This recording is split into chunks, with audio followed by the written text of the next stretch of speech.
இந்த நாள் கர்த்தருடைய வார்த்தை சங்கீதம் 35 சங்கீதம் 12 வசனத்தை வாசிக்க கேட்போம். நான் செய்த நன்மைக்கு பதிலாக தீமை செய்கிறார்கள். நான் செய்த நன்மைக்கு பதிலாக தீமை செய்கிறார்கள். என் ஆத்துமா திக்கற்று போக பார்க்கிறார்கள். என் ஆத்துமா திக்கற்று போக பார்க்கிறார்கள். ஒருவேளை உங்களுக்கு நன்மை செய்து சில மனிதர்கள் தீமை செய்கிறான்னு சொன்னா நீங்க ஆத்துமாலோ எந்த சூழ்நிலையிலும் துவண்டு போகாதீங்க.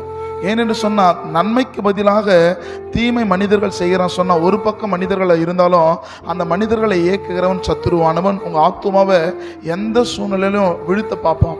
ஒருவேளை இந்த வார்த்தை கேட்கிற நீங்க பல மனிதர்களுக்கு நன்மை செய்து எல்லா இடத்திலும் தீமையை நீங்க அனுபவிக்கிறீங்களா? நீங்கள் ஆசீர்வதிக்கப்பட்டவர்கள். என்னென்று சொன்னால் கர்த்தர் உங்க ஆத்துமாவை ஒவ்வொரு நாளும் திருப்திப்படுத்துவார். கர்த்தர் உங்களோடு கூட இருக்கிறார். ஆமென்.